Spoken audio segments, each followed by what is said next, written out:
कौन सुखी संसार में?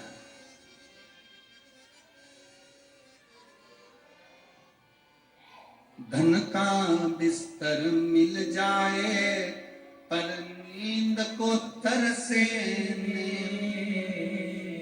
धन का बिस्तर मिल जाए पर नींद को तरसे,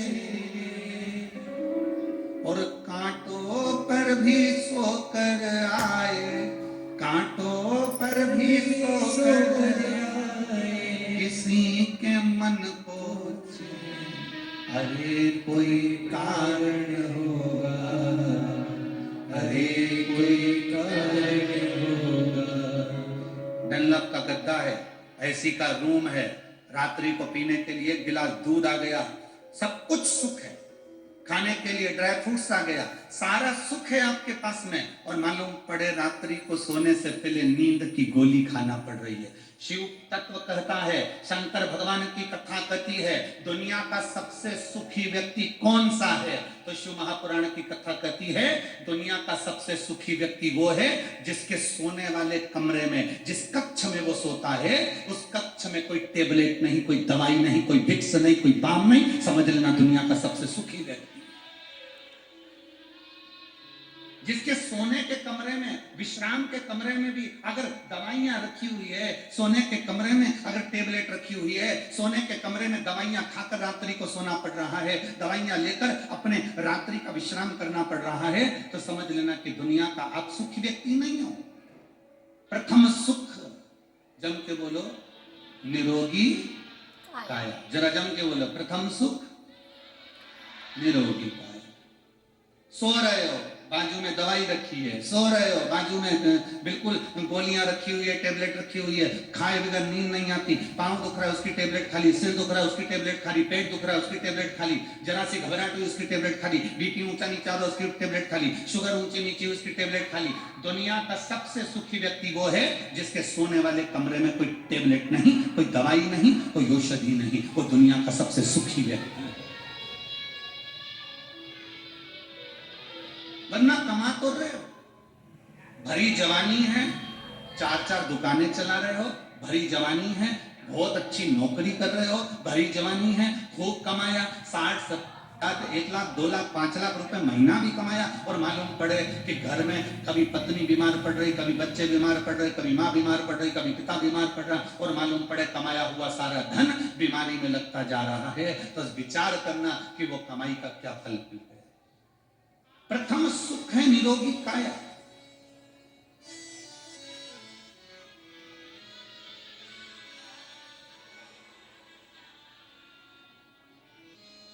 भगवान की भक्ति में खूब मेहनत करो। निवेदन है, जो कल निवेदन करा था आज फिर करना है, शरीर की कैपेसिटी से ज्यादा कमाओ, मना नहीं है, जितना कमा सकते हो उतना कमाओ। परशु महापुराण की कथा कहती है कि वो धन जो तुमने कमाया है वो अपने ऊपर, खुद के ऊपर खर्च भी करो, जोड़ जोड़ कर रख कर चौकीदार मत बनो। स्वयं का कमाया धन स्वयं के लिए भी होना चाहिए। या बंडे बाबा बैठे हो, मैं इनका सामने सफेद एक झोला रखा हुआ है, बस ये झोला, और तन पर जो कपड़ा पहने हैं बस वही कपड़ा, धोते हैं वापिस पहन लेते हैं। भारत की भूमि पर अगर ये आते हैं तो 24 घंटे एक शहर में रहते हैं, दूसरे दिन दूसरे शहर में चले जाते हैं, उस शहर का पानी दूसरे दिन नहीं। और आसमान में ही, फ्लाइट में ही ज्यादातर सफर निश्चित करते हैं। विदेश में अगर जाते हैं तो एक देश में एक दिन रहते हैं, दूसरे दिन उस देश में नहीं रहते, अगले देश में पहुंच जाते हैं। बाबा जी प्रणाम। अक्कड़ संग पूरा सफर करना,